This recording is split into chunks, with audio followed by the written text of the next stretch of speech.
Thanks for tuning in to the Nindie Nation podcast. We are a weekly show dedicated to all things independently developed for the Nintendo Switch. I'm Jeff, and joining me is the guy that failed so many puzzles in the water temple that he seems to be stuck there in eternity, Josh. Drowning in my sorrow. Should you provide a little context to that? You said I'm drowning. Those water temples, man, they get you. Especially in Ocarina of Time. Oh, that's the worst one. I just could not. Ugh, I dreaded that sequence every time. Yeah, that's a good feature. Bad parts of good games. No, I'm referring to your basement flooding. Yeah, I'm still drowning in here, Jeff. Water's up to my waist now, but we're still recording. We're good. We're on a Skype video right now, and he's actually just swimming. I'm in there like a raft here, and yeah, just floating around. It's getting really cold, though. I don't like that. Well, thanks for joining us this week. As always, we'll start talking about, after we get over that little side tangent, we will start talking about the games that we've been playing, the games that we think you should be playing, and in the second half, as always, we will dive into this week's new releases, what's coming out next week, and talk about the games that are on sale so that you can get your indie fix for as cheap as possible. Let's get started with Josh. What have you been playing this week? Because we're playing a couple of the same games. Yeah, and I haven't been playing a whole lot since I've been, sort of swimming in my sorrow. In the water temple? Yeah. At least this time we were prepared because we had 2 floods before then. But anyway, I've been playing this. This is a charming title that totally took me by surprise. I'm lucky that I got it. It's called Forgotten Anne. And that's spelled Forgotton. So it's not the traditional way. Because it's based off a city called the Forgotten Land. And basically you play as Anne, of course, and it's from Through Line Games. And it's this very charming, beautiful story featuring Anne, where you actually are in a different realm, but the items in the real world that come through to the land actually come to life. It has a Studio Ghibli-like quality to it. Oh, that sounds good. Yeah, and I'm about halfway through, and there's some really heart-wrenching stuff. I'm fully expected to be probably bawling my eyes out by the end. But it's definitely worth checking out. It has a beautiful art style. It's 2D. It has a platforming element to it, but there's also, of course, some puzzles that you have to solve. And it's all fully voice acted. It's actually was published by Square Enix, so yeah. You don't see a bunch of voice acting in indie games much. Like I immediately think to like Transistor and Bastion. Right. So that's cool. It's on the higher end, definitely. And yeah, I'm really liking it a lot. If you like story-driven experiences, then I definitely suggest checking it out. Just be prepared to carry some tissues because, yeah, it's a heart wrencher. Josh is a softie. I am. I did cry. Almost every Pixar movie, I nearly cry at the end. So, well, those are just made to get you teary eyed, just to make you have to prove to your family how tough you are. Like there is no toughness here. Did you see, complete sidebar? Did you see that Tom Hanks tweeted or said in an interview sometime in the last week that he had to like look away from the cast while recording his lines for the end of Toy Story 4? It's like the third one is already the worst ending of a movie ever. It's terrible. Every time I watch that, it's immediately teary-eyed. Yeah, it's awful. How can they outdo that? Oh, this is what happens when you become a dad. Yeah, 30-something sorrowful dad. Yeah. Let's see. So the next couple of games we've both been playing. So you want to start with the one? I like that you put the Walking Veggies. Yeah, this is called the Walking Vegetables Radical Edition because it came out on PC before, and you had a good analogy to this. It's sort of, it's a twin stick shooter, but it's sort of like Zombies Ate My Neighbors in a sense. Like it has that childlike charm that we loved. Like that was one of my favorite games growing up playing too. Yeah. And it's not like violent like Hotline Miami either, but the art style is definitely reminiscent of that. I love the neon, 80s like aesthetic they're going for. Yeah, the music's pretty cool too. I was thinking I might use some of that music in this Perfect. show this week. Yeah, it's quirky. It's got that awesome, like you said, that vibe. It feels like, the indie version of Vice City, the colors and all of that stuff. How much of the actual, because it's a roguelike, so Right. what did you find in terms of like how long your runs were lasting, and did you get any of the unlocks? Because I'm finding the first hump to get some of those unlockables, it's taking a long time. It is. It's very unforgiving, but it's a lot of fun actually. Like it's a game that you want to just keep playing because you feel like you're going to get this breakthrough at some point.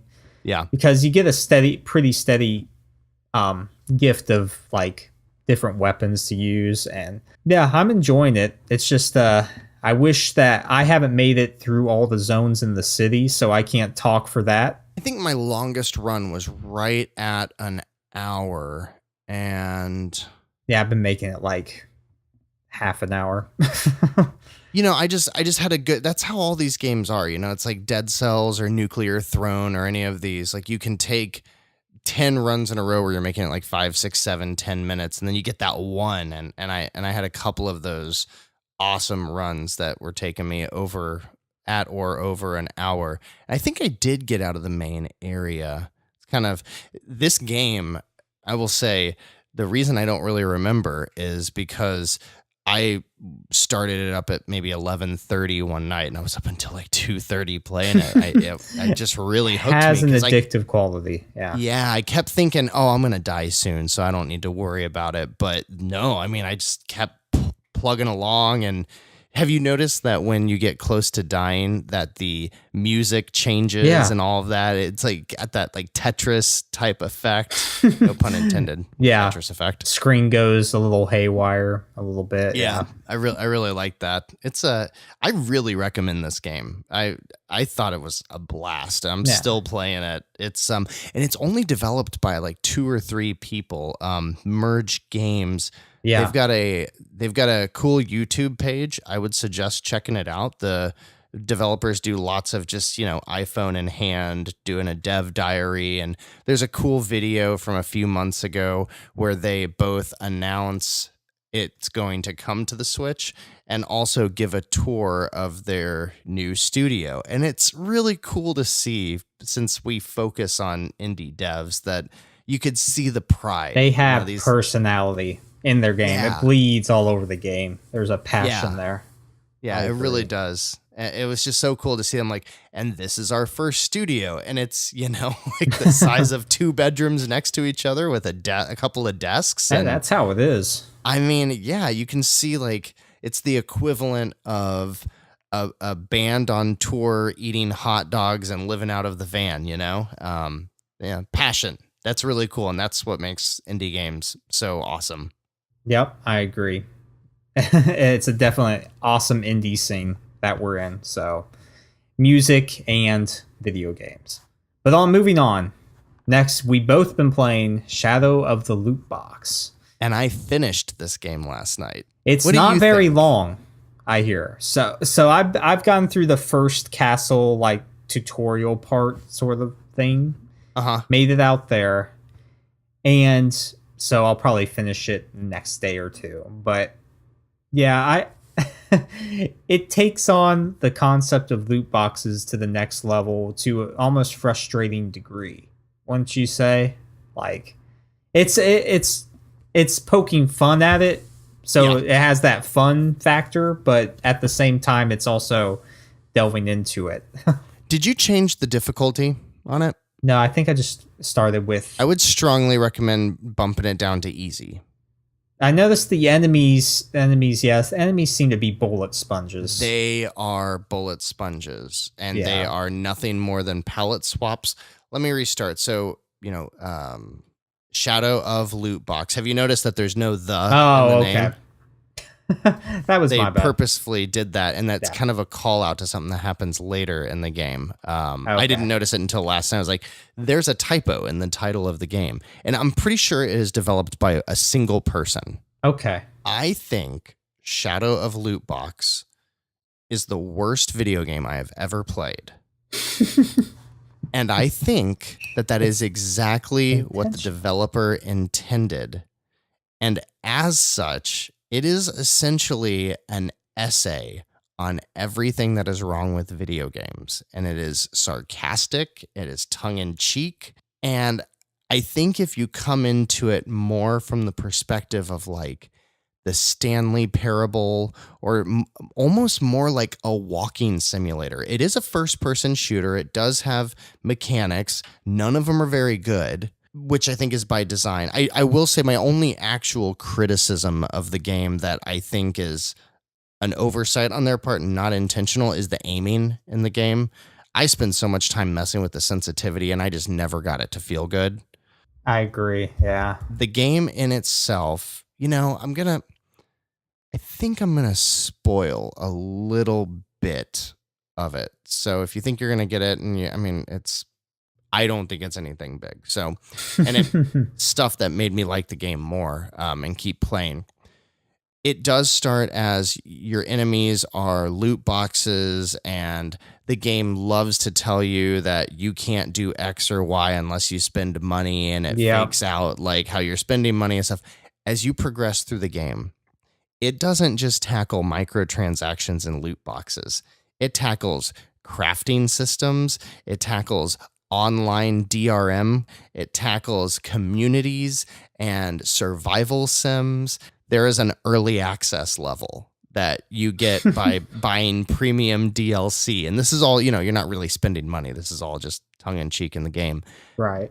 But I think if you go into the game knowing that it's an exposition on the video game industry, and it's meant to be funny, and it is. There's some truly hilarious moments. And I think the second half of the game is infinitely better than the first half. The first couple of rooms, you can't do anything unless you gain this experience, and then you have to earn every command.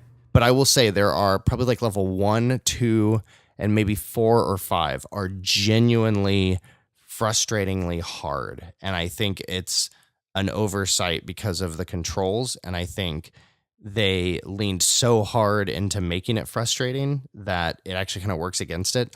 But this game is something that I'm going to recommend to a lot of people. It's hard to recommend. You have to know what you're getting yourself into. Don't go in expecting a great gameplay experience because, like you said, the sensitivity never really gelled with me with strafing. Like you said, there's no aim assist, so I'm probably going to bump it down in difficulty because, if, like you said, there's no real consequential thing for doing that. Anything in the game, no. Right? You can't use gyro aiming. I mean, yeah, and then auto saving's weird too because you can't save on your own, but the auto saving seems way far off. Like there's one time I needed to stop, and it, like you said, it just kept going on. Like, man, what is it going to auto save? Again, a lot of those complaints, because that's not the case in the second half of the game. And there's not like a drop dead point where you go from part 1 to part 2 or anything. But when you get past like the first 5 or 6 levels, there's one really big, when they're tackling open world levels, it almost looks like the Jeep in Madagascar and Uncharted 4. It's almost that level exactly.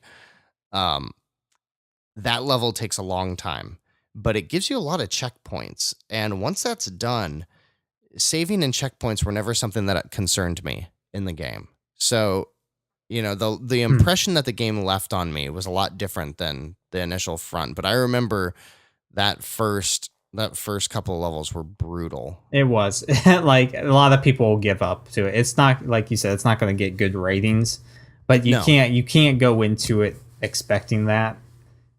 Like you said, it's more of an experience on telling you what is involved with loot boxes and just video game making in general. Yeah, it is. I think it was a blast. I think I'm a lot higher on it than you are, but I think the whole game's, I'm going to say maybe 4 hours, maybe.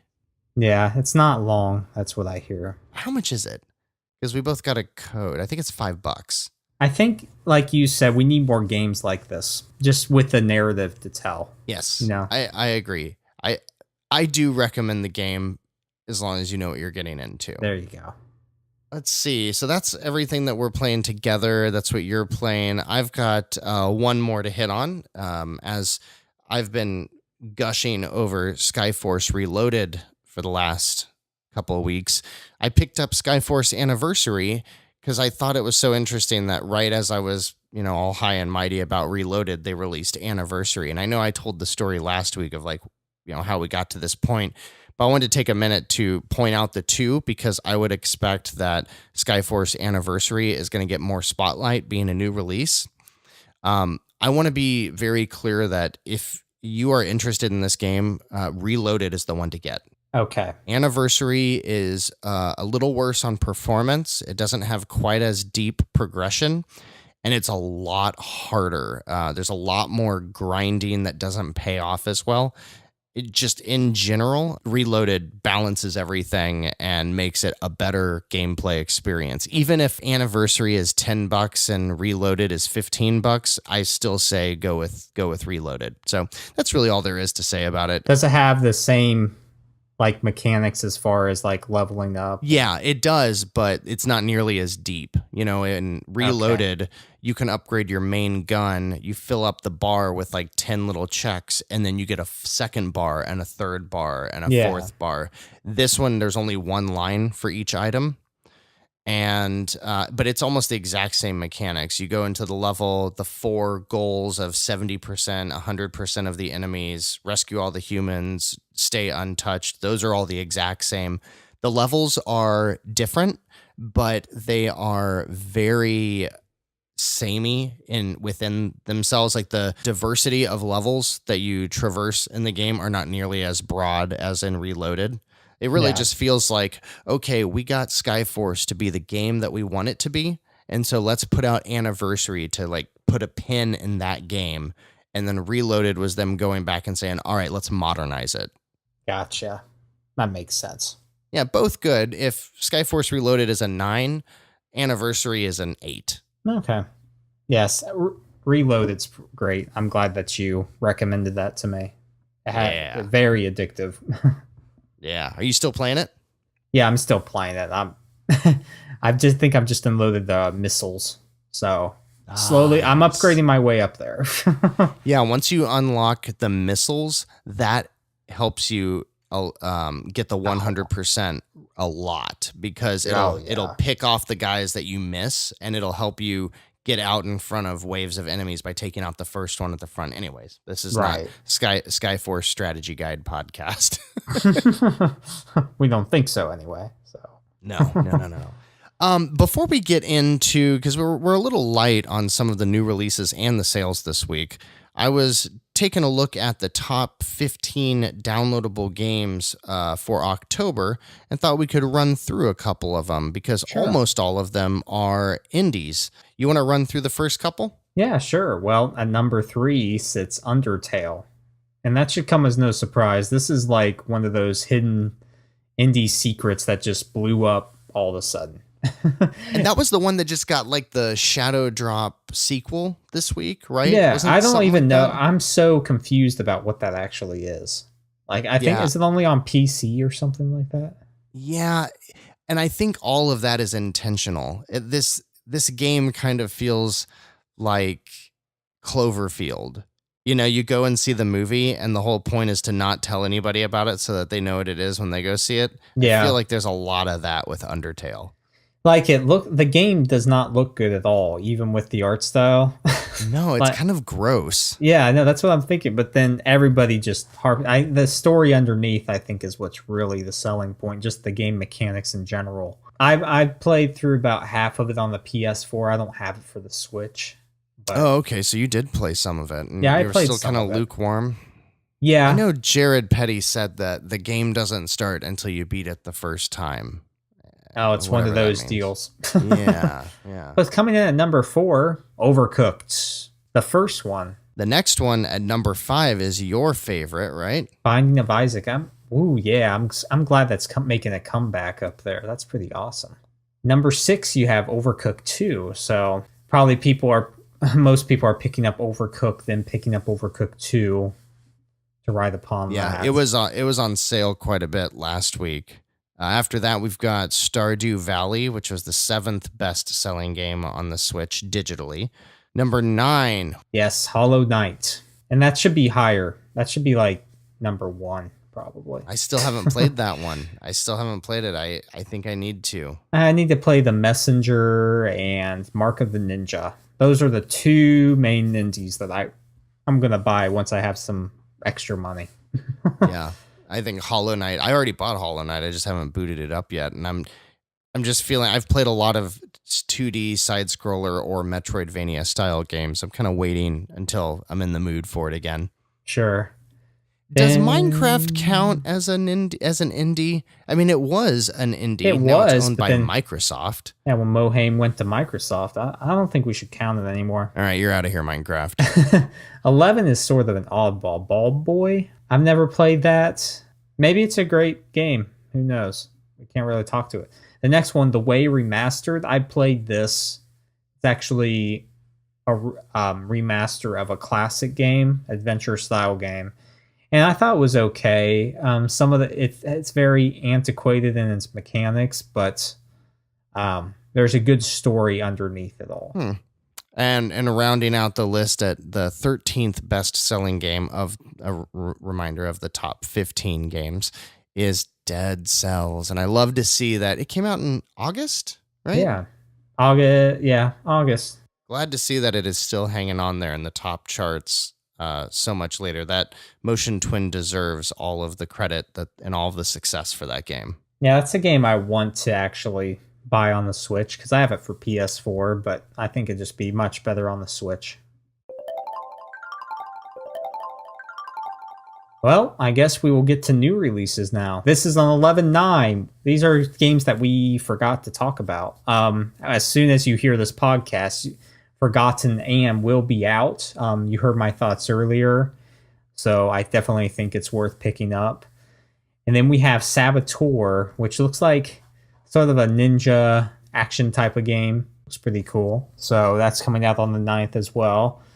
On the 14th, so next week, we have Chalk Dash Carnival. You are Chalk, and you dash to a carnival. This is how you know that the Switch is reaching critical mass now, because it's getting some shovelware stuff that the Wii and the DS had. And after that, yes, we have palm reading. Yeah, this is starting to get back to like the podcast Beyond days where they're reading the releases. And they always have something to say about the shovelware. Yeah, definitely getting to that point. The next game is not a shovelware game, though. That comes out on 11/15. It's called Trailblazers. I needed a racer, arcade-style racer to play, and so I picked this up, and it's pretty fun. It has a neat mechanic of where you race as teams, and you control with one color, and then you try to paint the ground, and then have the other racers of your same color use it to get speed boost. So you can paint over the other opponent's colors and so it looks like Fast RMX or F-Zero or something like that. Yeah, I think those games are better racers, but for a different mechanic, I thought this was pretty fun. Yeah, that looks pretty cool. It's expensive, $27. Yeah, that's the only thing. You wait for a price drop, but yeah, I recommend picking it up. Next, we have Mace. I think this one looks good. It's a shmup. You know how I like my shmups.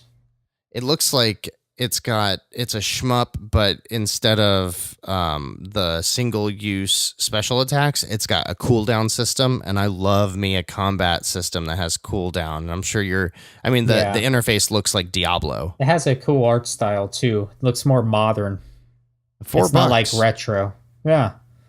It's on sale, 20% off, so. What else has this publisher? Intwickler X. They've also released Spencer. Oh, I remember seeing this game. It's that very generic 2D puzzle platformer that looks like it was made from Jimmy's first 3D art in computers. Yeah. Interesting. I'm adding this one to the wish list. All right. This next one deserves credit just for the developer's name, Dreadlocks. You unleash the power of the Dreadlocks. It's called Mimpy Dreams. Mimpy is a lazy doggy who becomes the super dog in his dreams. Looks like a charming little platformer. It does look neat. It's only $10. Has Dreadlocks done anything else? Nope, this is it. Nice seeing some new blood in there, especially if it's good. Absolutely. Next we have Mother Russia Blades. Mother Russia. This was a big one from one of the, I think that big summer Nindie showcase.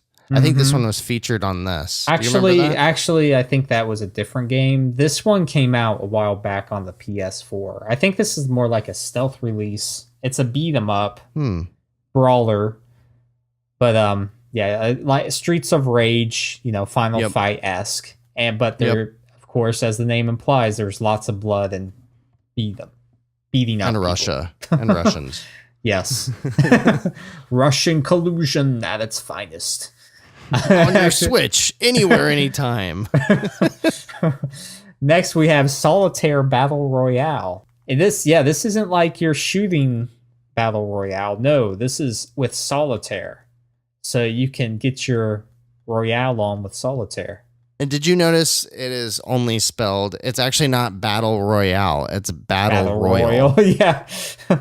I'm going to say Royale, though, just because everything is and the way. developer's name is Making. Making. There you go. That's their only I game. thought you said naked. Rockets releases on the 15th. This is Radical or Radial Games. Games. They did Mini Metro. So this one I liked Mini Metro. That was a very clever puzzler. Which this one looks more your rockets, so you're blasting around. I like the colors. There's a lot of neon colors going on. 4-player death matches. Looks pretty cool, actually, if you just like a lot of action. And how can you go wrong when it says it is a game where you fly rockets that rocket rockets at other rockets? Rockets galore. Then we have Tin Boy from Interactive Stone. This is a $2 game. Yeah, so bear that in mind. Simple puzzle platformer with a high difficulty level. On the 16th, we have Circle of Sumo. So we even have a sumo game coming here from Belka. This, I don't know what to think of this game. It looks like those old NES games that are top down. Like Mission Impossible. I'm thinking of that. Oh my God, that's a deep cut right there, Josh. I love that game. It's a good one, but you see like sumo wrestlers and you see like a sumo match, but then some of the other screenshots show them racing, playing hockey, basketball, they're like in a sniper's vision. Yeah. $7. This, did Belka make anything out? Nope, that's it. I like how they always in the eShop you can go up to the developer's name and click on it just to see what else they've sold. Like that's it is very and it's like the feature. First thing you click on too. Yeah, that's really cool. The Switch is the best place for Nindies, hence why we have this show. Absolutely. Well, we were like, hey, maybe there's interest in it, and then boom, 20 to 30 games a week. But this week's a little dry. It is, not like other weeks, but there's still some highlights there. I would recommend, like you said, Forgotten Anne is a definite play. And then I'm intrigued by Mother Russia Bleeds, and I'll probably check out Rockets, just because it looks like fun to play. I think I'm going to check out Rockets as well. And I think Mace looks kind of cool. But really, I'm mostly excited to spend $8.99 to try Palm Reading Premium. They also have... Oh, no. This is the developer that did the personality test game. And then they also did Fruitakia, which is literally a static screen with a slot machine. Oh, no. All right, Crazy Soft, I'm calling you guys out. You're not trying. I normally don't like to be mean to developers, but this game is 63 megabytes in size. Like, you're not even... Don't even go there, please. You need to stop that. Stop that right now. Did you look at Chalk Dash Carnival? No, I did not look at that. I'm just looking at it now, and it actually... I don't know. Oh, you're turning your mind around to it? Yeah, I wouldn't say that. It's not quite what I expected. It could be worse, I guess. I A guess. little bit more. Yeah. I mean, it could be palm reading premium. No doubt. Well, cool. There's your new releases for next week. So hopefully, we'll get this episode out as soon as we can so you can check those out. And speaking of which, we've got a few games on sale. All in all, kind of a quiet week on the eShop. But that's okay because you've got plenty of games we need to play right now. Rest sometimes.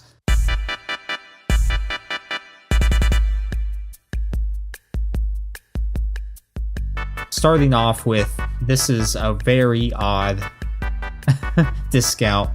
For Bouncy Bob, it's 97% off at 14 cents. And currently it is the number one most download-only title.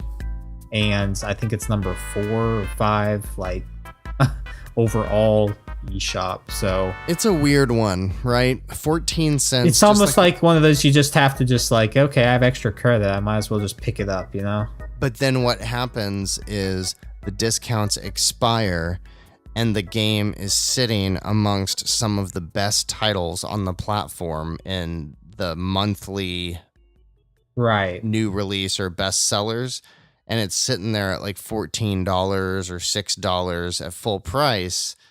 I feel like this developer's gaming the system, and I don't know that I appreciate that. I don't know what Nintendo's policy is regarding sales, how much you can discount, but yeah, I agree with you. Something just doesn't seem right. Like you said with Plague Road, like that wasn't really a good game. It looked great. The outer layer was in place, but the inside mechanics weren't good. And I think the Bouncy Bob, I've talked to some people that have reviewed it, and they really didn't like the mechanics at all. So yeah, I'm not saying they're bad games, but that whole notion that you put the game out for 97% off and then it's just the whole practice. Yeah, I don't know. That just feels fishy, doesn't it? Yeah, I agree with you. What else we got? Next, we have Swap This, and this is what I covered last week. 99 cents. This is one that, yes, you should probably pick up because it's very simple and something that you can just play a few rounds with and have a good time.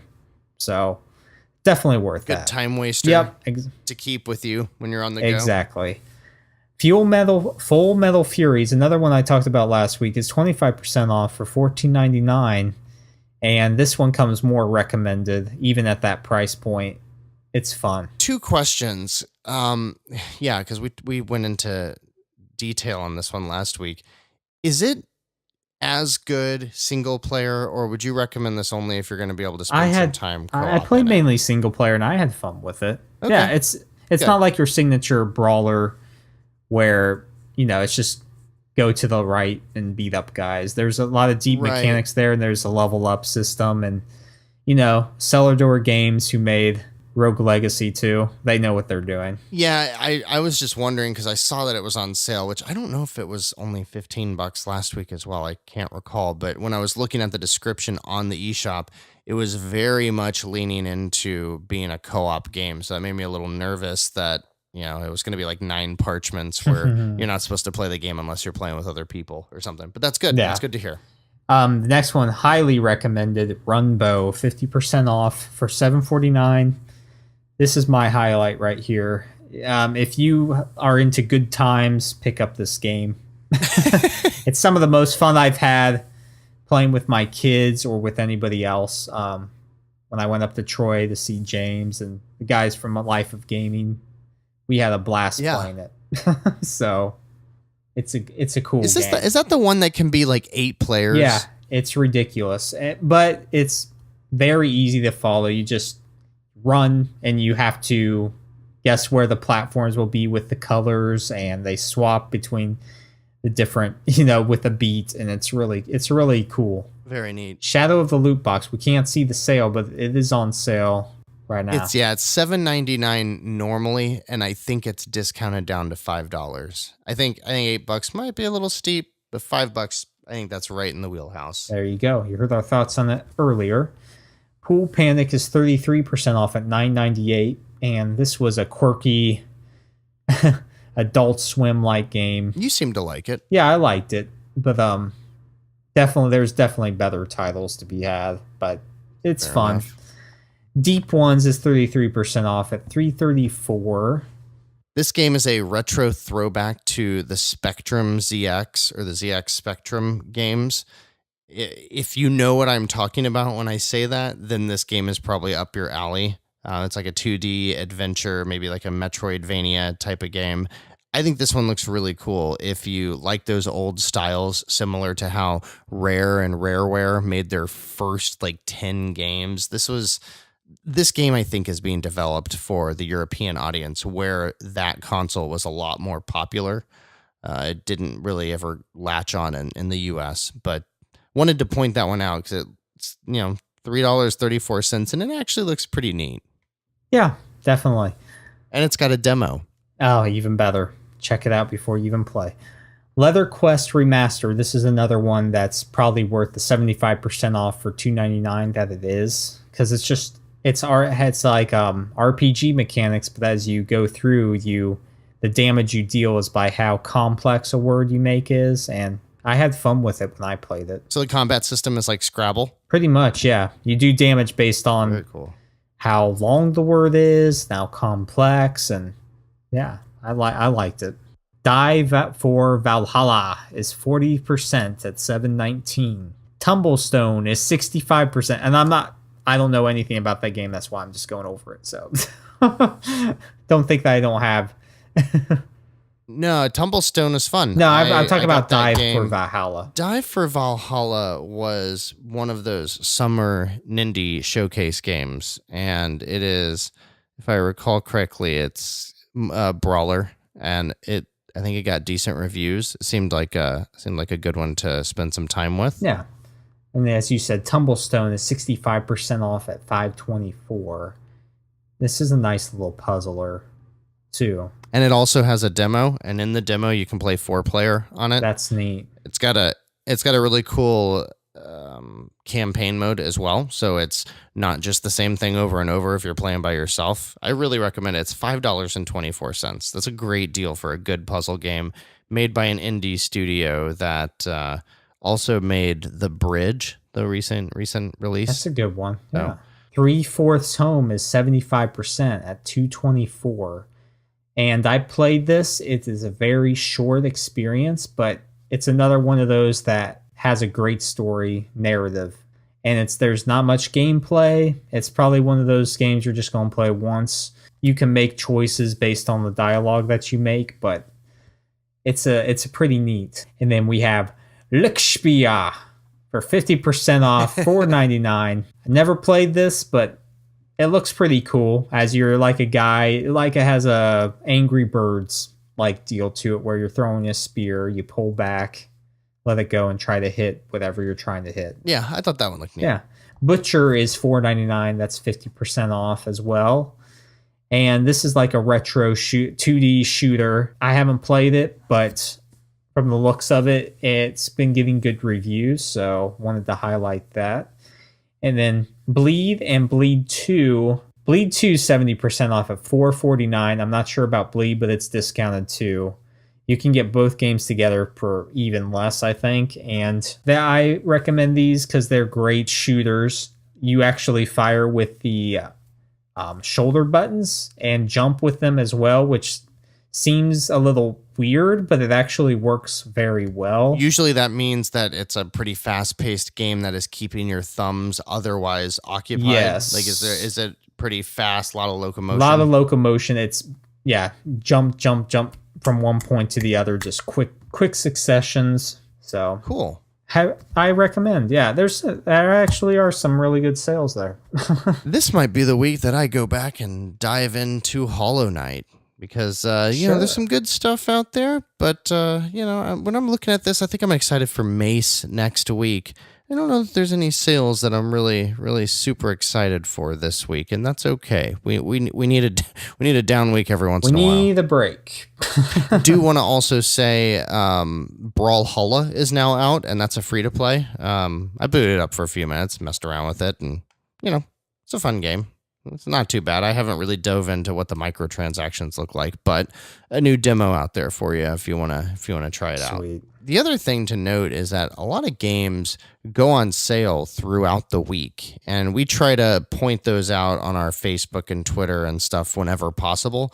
But there are certainly times where games go on sale for 4 or 5 or 6 days, and we don't actually get to hit on them on the podcast. So if you want to be up to date on some of those as they come up, or if there's an awesome game that goes on sale and you want to be alerted to it, check us out on Facebook and Twitter. You can reach us by searching for Nindie Nation. On Twitter, I'm Nindie Jeff. Josh is minus the Brant, and you can find both of us together in one happy account at Nindie Nation. You can also find us on YouTube. I just published the last couple of episodes up there, and I know the forever promise I listened today. Last week I said in 2 weeks you'll get some more Let's Plays. That still seems like it might be on track. You might get some Let's Plays next week, and soon we will have some more news about Extra Life, and we are hosted through the Nintendo Village. Josh, why don't you tell them about what's going on over there? As usual, there are many great shows you can check out there. There's a lot of good feature reviews, previews, and the guys over there are awesome. They all have their own shows going on, so please give them support. And for all the content you need, just check out the Nintendo Village. Currently featuring written reviews by our own Josh for Swap This, Tricky Towers, and Doffling's Arcade. I remember that one. I think it's Dolings. Oh, yeah. Is it? I messed that up on the episode. What are a couple of the highest rated games you've ever reviewed for Nintendo Village? I'm putting you on the spot. See. I'd have to go to the site here. Oh, look at that. The site has a nice sortable list of all of the reviews you've done, the price. This is good stuff. Let me see what I've written. Let me see what I've written. Let me see what I've written. Let me see what I've written. Because it's a lot. Very good stuff. I'm trying to click on my name here. It's Josh. Ghost 1.0. That was a great game. Yeah, you come back to that game a lot. Every time that game's on sale, you call it out. Yeah, I really like that. West of Loathing. I don't think I wrote the review for that, but that's one I highly recommend. Miles and Kilo, of course. Good retro fun. Yeah. Ghost 1.0 is also on sale this week. I think it's usually only a couple of bucks when it's on sale. Yeah. Maybe I should try that. How long was it? Do you remember? It's pretty long, actually. Oh, yeah? It goes in the 8 to 10 hour range. Huh. That's probably one of the best games I reviewed there, honestly. But I'm assuming if I'm thinking about playing this, I should probably play my copy of Hollow Knight instead? Or do you think they're different enough, with one being like more melee and then this one being a little more shooty? Yeah, I think they'd be a good palate cleanser, like going in between both. I think that would be a good idea, actually. They're similar, but they have enough differences that you might respect more of the differences as you play them. So good stuff. Yeah. Good stuff. What are you going to be playing over the next week? Anything you can preview that you got coming up?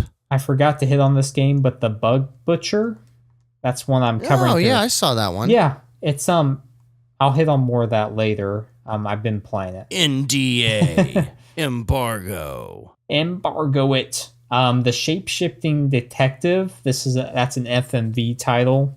What is it with you in these detective noir FMV games? Dude, I can't get enough, man. Clearly. And Battlezone Gold Edition. Still playing Battlezone, huh? You like that one? I like that one. You liked it a lot last week. Battlezone, and might hit on Daru too, The Art of Cooperation. Yeah, I remember that one. So. Good. Well, good stuff, Josh. As always, I'm Jeff. That's Josh over there, and we're Nindie Nation. We hope you enjoyed this week's dive into the wonderful world of indie games for the Switch, and we hope that you join us next week for another episode. Until then, keep those Joy-Cons synced.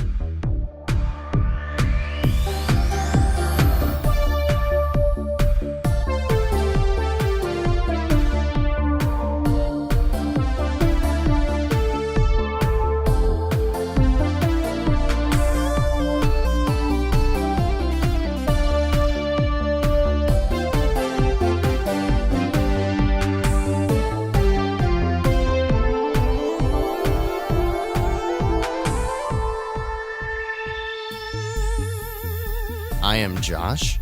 No, I'm not. Are you sure you want to be me?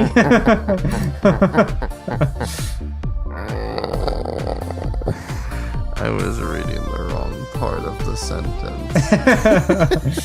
Wow, wow, wow. We'll cut that out. So you'll maybe I won't cut that out.